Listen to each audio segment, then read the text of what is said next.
नमो कीर्ताणं नमो सिद्धाणं नमो आयर्याणं नमो बुद्धायणं नमो सर्वसाहसंत नमो पादो सर्व पाव पणासन मंगलानंत सर्वे सिंह पद्मा भवे मंगलम।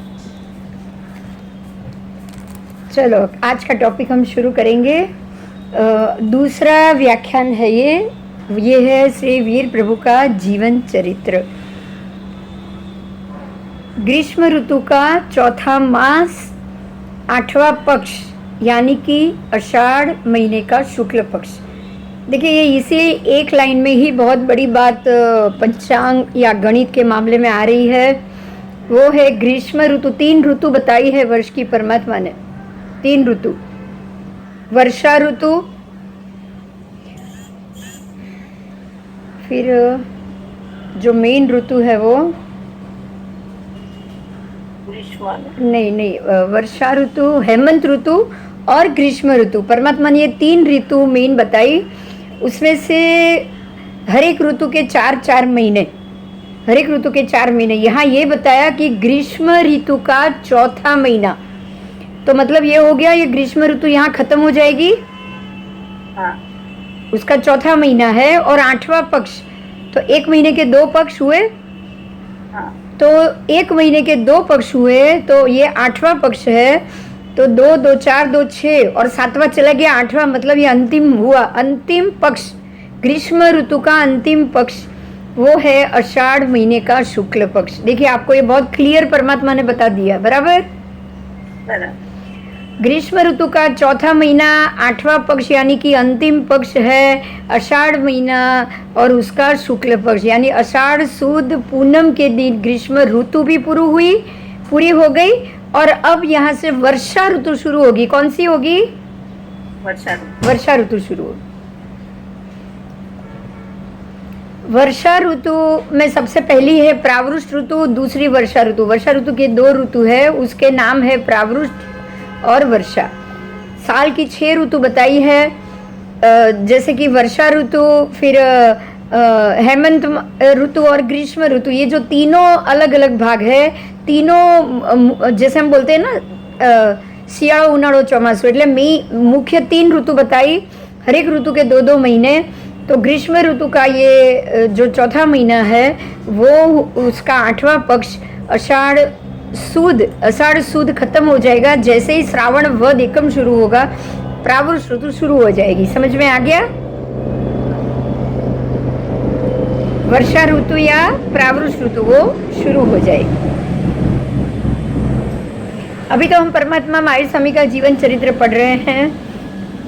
आगम में बहुत सारी जगह से हमको क्लैरिटी मिलेगी, पंचांग के लिए भी मिलेगी, और जो स्थिति से जैन गणित बताया गया है उसकी भी क्लैरिटी मिलेगी।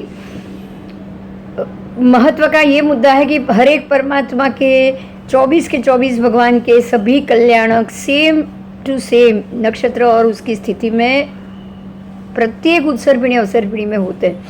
जैसे आज हम ये परमात्मा महावीर प्रभु का चरित्र पढ़ रहे हैं, वैसे ही जो पद्मनाभ प्रभु आएंगे, आने वाली उत्सर्पिणी के पहले तीर्थंकर जो बराबर महावीर प्रभु के बराबर ही होंगे, तो उनके भी सारे कल्याणक और सारी स्थितियाँ परमात्मा महावीर स्वामी के समान ही होगी। आयु समान, शरीर समान, और नक्षत्र और उसके महीने में भी समानता।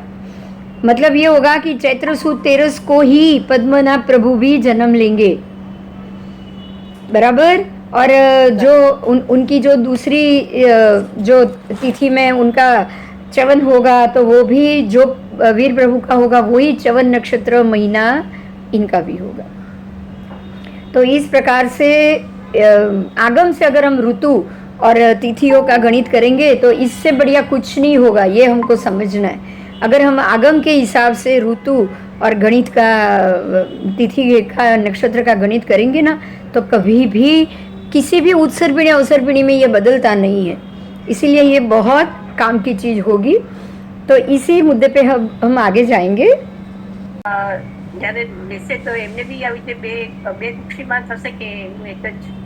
એમને તો એમનું એક જ કુક્ષીમાં, કારણ કે પરમાત્માને કર્મ બંધન હતું।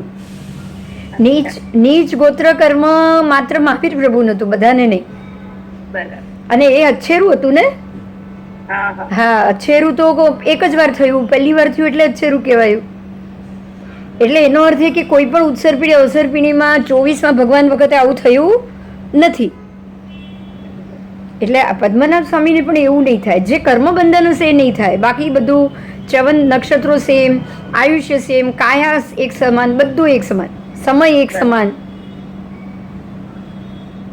तो उस अषाढ़ मास की शुक्ल छठ के दिन, ध्यान से सुनिएगा, अषाढ़ सुद छठ, ग्रीष्म ऋतु चौथा महीना 8वां पक्ष, अषाढ़ सुद और उसमें छठ तिथि, अषाढ़ सुद छठ के दिन अर्धरात्रि के समय 20 सागरोपम की लंबी स्थिति वाले, 20 सागरोपम की स्थिति वाले महान विजय वाले पुष्पोत्तर नाम के पुंडरिक यानी कि श्वेत कमल के समान श्रेष्ठ महाविमान से देव संबंधी आयु, भव, गति नाम कर्म और स्थिति, गति नाम स्थिति सबको पूर्ण करके अंतर रहित चवित करके इसी जम्बू द्वीप में, जिसमें रूप रस गंध आदि समस्त पदार्थों की हानि होती है, ऐसे अवसर्पिणी काल में देखिए क्या क्या की हानि होती है, ध्यान से सुनिएगा. रूप की हानि, रस की हानि, गंध की हानि, समस्त पदार्थों की हानि.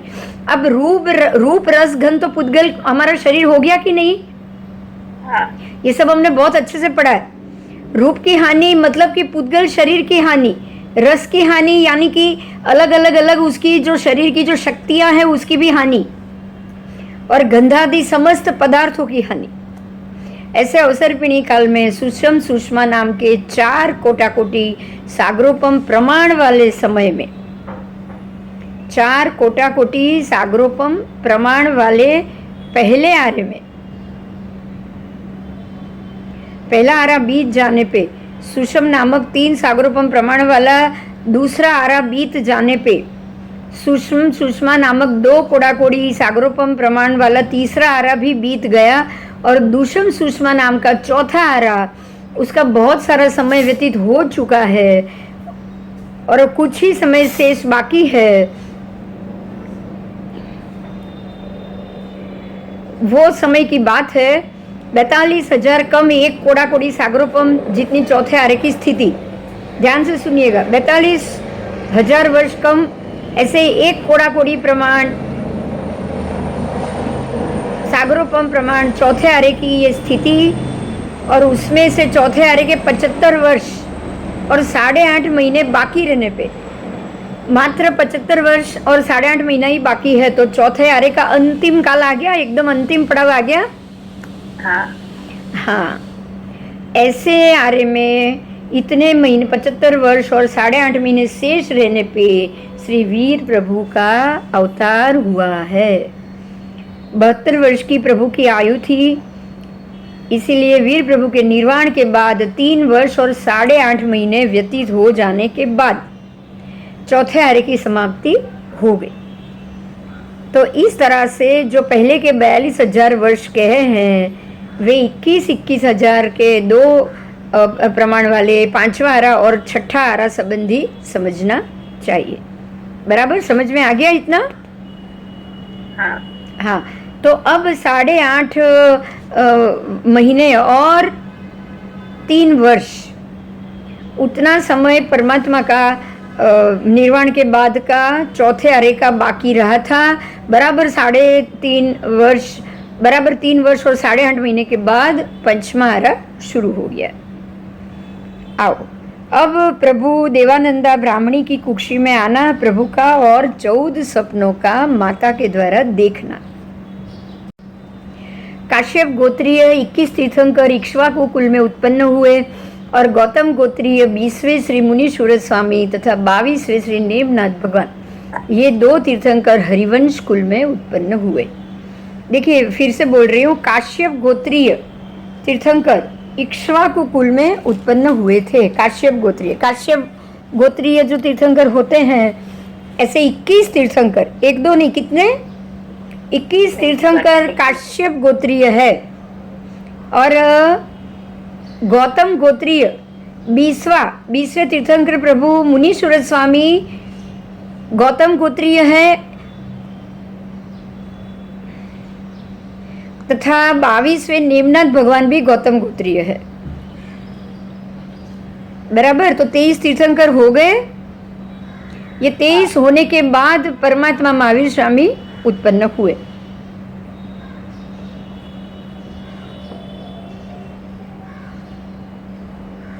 अब परमात्मा महावीर स्वामी के माता 2 अलग अलग गोत्र की है, इसलिए अब उनका विवरण अलग आएगा। समझ में आ गया? मैं फिर से बोल रही हूँ।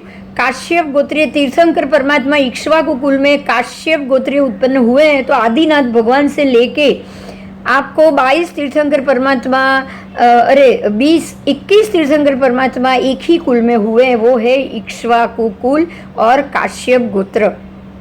कुल अलग है, गोत्र अलग है। काश्यप गोत्रीय है वो सारे के सारे 21 भगवान, और उनका कुल हुआ इक्ष्वाकु कुल। अब आपको खाली गौतम गोत्रीय 2 है, वो है मुनीश्वर स्वामी और नेमिनाथ जी, ये 2 गौतम गोत्रीय। आपको बहुत अच्छे से ये याद रह जाए तो ऐसे आप याद करो कि मुनीश्वर स्वामी भी श्याम वर्ण के थे और नेमिनाथ भगवान के भी श्याम वर्ण के थे। बराबर, इससे आपको याद आ जाएगा, क्योंकि नील वर्ण के पार्श्वनाथ भगवान श्याम नहीं थे, नील थे। मात्र 2 श्याम वर्णीय परमात्मा ही गौतम गोत्रीय थे। बराबर, हाँ। तो अब आगे जाएंगे। 22वें भगवान नेमनाथ और मुनीश्वर स्वामी गौतम गोत्रीय थे। तो 22 और 21 23 हो गए। अभी एक भगवान अभी भी बाकी है, वो है महावीर स्वामी की बात, क्योंकि उनके माता पिता, उनके दो पिता अलग अलग माता के गर्भ में आने के कारण उनके 2 गोत्र आएंगे। आगे मैं पढ़ रही हूँ, वो सुनिए। पूर्व के तीर्थंकरों के द्वारा कथन किए हुए अंतिम तीर्थंकर श्री वीर प्रभु ने ब्राह्मण कुंड नामक ग्राम में कोडाल गोत्रीय, क्या नाम है? कोडाल गोत्रीय ऋषभदत्त ब्राह्मण की देवानंदा नाम की जालंधर गोत्रीया स्त्री की कुक्षी में उत्तरा फाल्गुनी नक्षत्र को चंद्र योग प्राप्त होने पर गर्भ रूप में अवतरण किया। बराबर, उत्तरा फाल्गुनी नक्षत्र है और उस नक्षत्र में कोडाल गोत्रीय ऋषभदत्त ब्राह्मण है, वो कोडाल गोत्रीय है, और देवानंदा ब्राह्मणी है, वो जालंधर गोत्रीय है। तो उन दोनों के जो माता के गर्भ में, देवानंदा के गर्भ में परमात्मा ने प्रवेश किया। फाल्गुनी, उत्तरा फाल्गुनी में जब चंद्र का योग हुआ, तब जब उनका चवन ये गर्भ में प्रवेश हुआ है, तब भी चंद्र उत्तरा फाल्गुनी नक्षत्र में है, और वो तिथि है आषाढ़ सुद छठ। बराबर, हाँ, आषाढ़ सुद छठ। जिस समय भगवंत गर्भ में अवतरे थे उस वक्त वो 3 ज्ञान से युक्त थे, मति ज्ञान, श्रुत ज्ञान, अवधि ज्ञान। परमात्मा को 3 ज्ञान जन्म से ही होते हैं। वो अपने आसपास क्या हो रहा है, गतिविधि सब देख सकते हैं, माता क्या कर रही है वो भी देख सकते हैं। स्वर्ग से अपने चवने का समय जानते थे, उनको ये पता था कि अभी कुछ समय के बाद मेरा चवन होगा। वहाँ से जब देव भव में वो वहाँ से अपना आयु पूर्ण करके देव देखते हैं, देव को 6 महीने पहले मालूम पड़ जाता है कि उनका समय आ गया है अंतिम, और अब उनको कहाँ जन्म लेना है। ये उनको 6 महीने पहले किसी भी देव को मालूम पड़ जाए, परमात्मा को तो पढ़ना ही है, किसी भी देव को ये 6 महीने पहले पता चल जाता है। तो भगवान को मालूम पड़ गया था कि अब कुछ ही समय में मेरा चवन होगा। वो जानते हैं, लेकिन चवन काल नहीं जानते। मतलब कि वो जो गति होती है ना आत्मा की, उनको पता है कि मेरे 2 मिनट बाद मेरा चवन होगा या कुछ ही पल में मेरा चवन होगा, पर वो चवन होने की जो समय है, गति है, वो यहाँ से चवित होकर यहाँ तक आ रहे हैं, उसका जो पूरा प्रोसेस है, उनका जो वहाँ से देवलोक से आके नीचे जम्बू द्वीप में त्रिशला माता की कुक्षी में आना, वो कुछ उनको मालूम नहीं पड़ता है। चवमान को नहीं जानते हैं, चवन काल को वो नहीं जानते। वो एक समय मात्र सूक्ष्म काल होता है, 1 सेकंड में वहां से निकल के यहाँ आ गए, एक समय में, इसलिए उनको पता ही नहीं चलता है। ये समय एक समय मात्र सूक्ष्म काल होता है। आंख बंद कर खोल दो, उसमें भी असंख्य समय चला जाए। तो आप सोचो कि आंख खोलकर बंद कर दी तो उसमें असंख्य समय, तो एक समय में तो आपकी क्या क्रिया हुई आपको मालूम ही नहीं पड़ेगी। इसीलिए एक समय उनको नहीं पता चल रहा है, मैं चवन करके यहाँ आ गया हूँ, ऐसा प्रभु को पता चल जाता है। तो अब परमात्मा का चवन हो गया और माता के गर्भ में जालंधर गोत्रिया देवानंदा ब्राह्मणी की कुक्षी में परमात्मा महावीर के जीव ने प्रवेश कर लिया। अब आगे उस रात्रि में देवानंदा ब्राह्मणी अपनी शैया में अति निंद्रा और अति जागरण, अति निंद्रा मतलब बिल्कुल ऐसे उनको बिल्कुल निंद्रा आ रही है और अति जागरण यानी कि वो जागृत अवस्था में भी है, ऐसी निंद्रा कि उनको आसपास क्या है कुछ नहीं पता चल रहा है, बराबर, और जागृत भी है क्योंकि उनको जो कुछ भी हो रहा है वो सब मालूम है कि क्या हो रहा है। देखिए हमेशा सपने आएंगे और अगर आपको पता होगा कि आपको क्या सपना आया तो आप ये दोनों चीज को समझिए, आप अति निंद्रा में भी हो क्योंकि आपको पता ही नहीं, आप जो जगह पे चल रहे हो, जा रहे हो, जो अनुभव कर रहे हो आप उसी के अंदर खो चुके हो, मतलब आप अति निंद्रा में हो, बराबर। अच्छा, और जो सपना आया वो सब आपको याद है, कौन क्या बोला, किसने कुछ कहा हो या आपने कुछ देखा हो, आपने कुछ किया, वो सब आपको याद है, मतलब आप जागृत भी हो कि नहीं? हाँ, मतलब ये दोनों चीज हो रही है, आपको अति निंद्रा के कारण क्या हो रहा है वही नहीं पता और अति जागृति के कारण जो कुछ भी हो रहा है अक्षरशः आपको मालूम है, याद है, आपको सब कुछ याद है, आपकी मेमोरी में सब कुछ है कि आपके साथ क्या क्या हुआ, बराबर। लेकिन अति निंद्रा में आप कहाँ हो वो ही नहीं पता, आप घर में हो, सोए हुए हो या बाहर नगर में घूम रहे हो, आपको कुछ नहीं मालूम। मतलब ये हुआ कि जब भी ऐसे सपने आए कि जब आप जागृत हो, आपको पता है क्या सपना आया, आप वो जगह भी देख रहे हो, आप कोई और जगह पर चल रहे हो, तो आपको ये समझना है कि आप अति जागृत तो हो ही क्योंकि आपको सब कुछ याद है और आप अति निंद्रा में भी हो। क्यों? क्योंकि आप कहाँ हो आपको पता ही नहीं, आप सो रहे हो वो आपको पता ही नहीं। तो माता अति निंद्रा में थी और अति जागरण अवस्था में भी अपनी सैया में सोए हुए थे और अल्प निंद्रा वाली अवस्था में ऐसे श्रेष्ठ कल्याणकारी, उपद्रव को हरने वाले, धन धान्य को करने वाले, मंगलमय शोभायुक्त 14 सपनों को देखकर माता जाग जाती है। माता ने 14 सपने देखे और माता 14 सपने देखकर जाग गई है। माता ने क्या क्या सपने देखे हैं वो उनको पता है, इसलिए वो सब चीज़ों को याद करके बता रही है। हमेशा मैं इसलिए फिर से आपको सपना के लिए कह रही हूँ, सपना अगर आपको आए और पूरा याद हो और आप कहाँ हो वो आपको मतलब पूरा सपना देखा आपने अप टू एंड, हो सकता है 1 घंटे का हो सकता है 15 मिनट का हो, आपने देखा सोते सोते, मतलब ये है कि आप बिल्कुल अति निंद्रा में भी हो, अति जागृत अवस्था में भी हो।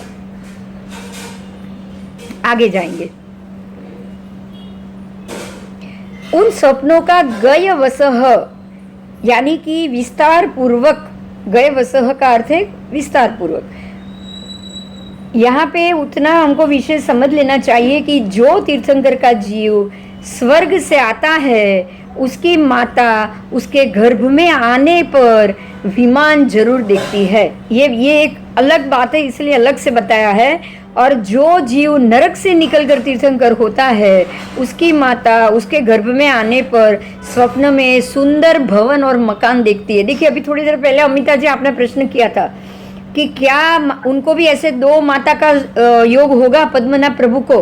पद्मनाभ प्रभु नरक से आएंगे और वीर प्रभु स्वर्ग से आए थे, देव विमान से आए थे, मतलब कि सारे जीव अपने अपने कर्म के अवस्था से जाएंगे, लेकिन जो तीर्थंकर परमात्मा की स्थिति है वो बिल्कुल एक समान होगी, बराबर। ऐसा नहीं कि परमात्मा महावीर स्वामी की तरह ये स्वर्ग से आएंगे, ऐसा नहीं, बिल्कुल उनके जैसा, तो वो तीर्थंकर का भाव उनके जैसा एक समान, कोई फर्क नहीं।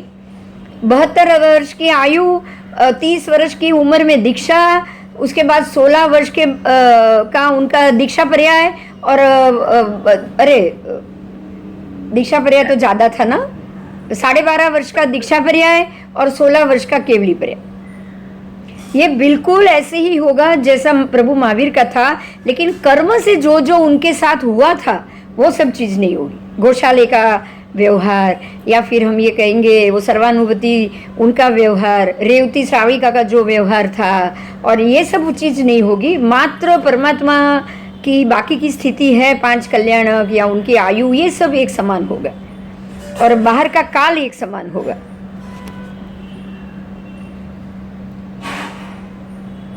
तो गणधर એટલા જ રહેશે કે ગણધર પર भी फर्क है? गणधर में भी हो सकता है फर्क हो, ये नहीं मालूम मुझे, गणधर का भी नहीं मालूम। अब जैसे परमात्मा महावीर स्वामी के शासन में 10 श्रावक श्राविकाओं को अवधि ज्ञान हुआ था और बहुत सारे ने तीर्थंकर नाम कर्म भी बांधा था। अब इसमें भी वो बांधेगी कि नहीं, वो सब अलग हो जाएगा, वो भी वो चीज बताई नहीं गई। लेकिन परमात्मा का जो भी 5 कल्याणक है ना, वो समान समय और समान ग्रह नक्षत्र के समय ही परमात्मा होंगे, ये बात समान। तो 14 स्वप्न को देखकर देवानंदा माता जागी है, उन्होंने विमान देखा है। उन्होंने जब सपने में विमान देखा है तो जरूर ये जीव विमान से आएगा, स्वर्ग से आएगा। और पद्मनाभ प्रभु की माता जब सपना देखेगी तब वो सुंदर भवन देखेगी, मतलब कि वो नरक से जाएंगे। चित्त में आनंद को धारण करके माता बिल्कुल खुश हो गई, हृदय में प्रीति वाली, मन में तुष्टि वाली, हर्ष विस्तृत हृदय वाली हो गई। मेघ की जलधारा से सिंचित कदम्ब पुष्प के समान विकसित रोम राई वाली होकर वो प्रशस्त स्वप्नों का अच्छी तरह से स्मरण करने लगी। चलिए, तो ये 14 स्वप्न देखा है माता ने, वो जाकर उनको बहुत खुश हो गए, चित्त में आनंद भर गया और ऐसे धारण करते हुए तुष्टि पुष्टि हृदय वाली होकर याशु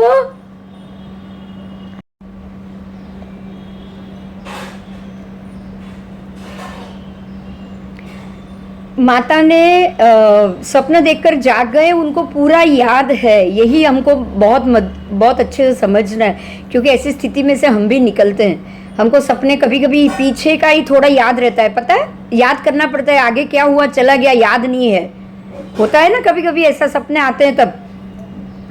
हाँ, तो ये अच्छे से ज्यादा अति निंद्रा में थे, इसीलिए जो सपना आया उनको बराबर याद। आप आधे जागृत होंगे और कुछ अपनी ही कहानी बनाते जाओगे ना तो आपको याद। अगर हम जाग रहे हैं आधे और ये सोच रहे तो वो बात हमको याद भी नहीं रहती पूरी। आपको लग रहा है जैसे आप ही कहानी, मतलब लास्ट वाला पोर्शन ही थोड़ा याद है बस। फिर वो जाग गए, सपनों का स्मरण करने लगे। स्मरण करके अपनी शैया से उठकर वो मानसिक उत्कंठा से, अब तो ये उत्कंठा रहेगी ना, अच्छे सपने आए तो किसी न किसी को बताना तो उनको रहेगा ही रहेगा। तो बिल्कुल स्खलना से, मतलब कि विलम्ब को छोड़ के कुछ सोचा ही नहीं, अभी ही मैं मेरे पति को उठाऊं, ऐसा सोच के वो बिल्कुल राजहंस के गति के समान ऋषभदत्त ब्राह्मण जहाँ सो रहे थे वहाँ आए और आकर उन्होंने जय विजय करके मीठी वाणी से जगाया। जगाने के बाद वो स्वयं एक भद्रासन पे जाकर बैठ गए। उसके बाद देवानंदा ब्राह्मणी स्वस्थ हो गई, अंजलि से दो हाथ जोड़कर विनय पूर्वक कहने लगी, हे देवानुप्रिय, देवताओं के प्रिय, आज जब मैं अल्प निंद्रा में थी तब गज वृषभ आदि उत्तम 14 स्वप्नों को देखकर मैं जाग उठी और इन कल्याणकारी स्वप्नों का मुझे क्या वृत्ति विशेष फल होगा, आप मुझे ये बताएं। क्योंकि फल से, स्वप्न के फल से ही सपना आया है तो कोई ना कोई विशिष्ट फल देने वाला होता है, ये हर कोई जानता है। अगर आपको कोई भी सपना आएगा तो आपके आसपास के समय में आपने क्या सोचा हुआ है, आप क्या क्रिया कर रहे हो, आप क्या पाठ कर रहे हो, ये जानना बहुत जरूरी। कभी भी सपना बिना बात के नहीं आते, इतना आप ध्यान रखिएगा। तो यहाँ फल से पुत्रादि और वृत्ति से जीवनोपाय, क्या वृत्ति विशेष फल देगा ये आप मुझे बताइए। मुझे इतने अच्छे सपने आए तो जरूर इसके पीछे कोई फल होगा। देवानंदा जी के मुख से ये वचन सुन के मन में अवधारण करते हुए ऋषभदत्त ब्राह्मण भी खुश हो गए कि अरे 14 सपने आए, ये तो बहुत अच्छी बात है। तो वो भी मेघ की जलधारा से सिंचित कदम पुष्प के समान विकसित रोमराई वाले हो गए। देखिए, खुद ब्राह्मण है तो सपनों का अर्थ का विचार वही करेंगे ना। अगर क्षत्रिय राजा को भी सपना आएगा तो उनको ब्राह्मण को बुलाना पड़ता है।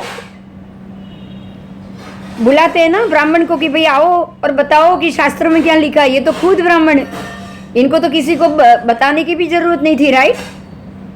राइट। तो वो खुद उन सपनों के ऊपर विचार करते हैं, उनके अर्थ का, और सोचने के बाद अपने स्वाभाविक मति बुद्धि विज्ञान से, मति ज्ञान और बुद्धि विज्ञान से उन्होंने उसका अर्थ निश्चय किया। और फिर सपनों के अर्थ का निश्चय करके उन्होंने देवानंदा ब्राह्मणी से कहा कि हे देवानुप्रिय, तुमने उदार, कल्याणकारी, धनदायी, मांगल्य रूप और शोभायुक्त स्वप्न देखे हैं। ये स्वप्न आरोग्य, दीर्घायु, संतोष, कल्याण जनक, निरुपद्रवी, धनदायी, मंगल्य रूप और शोभायुक्त है। तुमने जो सपने देखे वो बिल्कुल ऐसा ही फल देने वाले होते हैं। वे आरोग्य, दीर्घायु, हाँ ऐसा फल देगा। इससे तुम्हें अर्थ का लाभ होगा, भोग का लाभ होगा, पुत्र का लाभ होगा, धन सुख सब तरीके से तुम्हें लाभ प्राप्त होगा। और तुम्हें 9 मास के बाद, बराबर 7.5 दिन के बाद, 9 मास और 7.5 दिन के बाद, ऐसे समय बीतने के बाद एक उत्तम पुत्र उत्पन्न होगा। ऐसा ऋषभदत्त ब्राह्मण ने अपनी पत्नी भार्या देवानंदा को ये सब चीज़ें बताई। तो देवानंदा ब्राह्मण ने तो ये अपना जो था ज्ञान था वो बता दिया। सपने के मामले में मैं आपसे एक बात बताऊंगी, शायद आएगा लेकिन अभी मैं बता देती हूँ। कुछ 72 स्वप्न होते हैं, उसमें 14 महास्वप्न है, 14 महास्वप्न है और 30 स्वप्न है जो ऐसे ही कल्याणकारी होते हैं। तो ये स्वप्न शास्त्र है एक पूरा, हमारे में ये स्वप्न शास्त्र करके एक पूरा सब्जेक्ट है। और लक्षण शास्त्र, व्यंजन शास्त्र, स्वर शास्त्र की तरह स्वप्न शास्त्र भी है। अगर आपको कोई सपना आया है तो वो क्या फल देगा, कैसे देगा, वो सारा उसमें विवरण होता है। तो उसमें 72 स्वप्नों को उत्तम स्वप्न कहा जाता है, महास्वप्न कहे जाते हैं। उसमें से 14 महास्वप्न और बाकी के 30, 72 में से भी 30, बराबर ऐसे 42 स्वप्न उत्तम कक्षा के होते हैं। और ये 42 स्वप्न जिनको भी आएंगे उनको उत्तम से उत्तम पुत्र का जन्म माता देगी और देगी। तो ये 42 स्वप्न है वो उत्तम पुत्र जन्म के लिए ही कहा गया है, बराबर।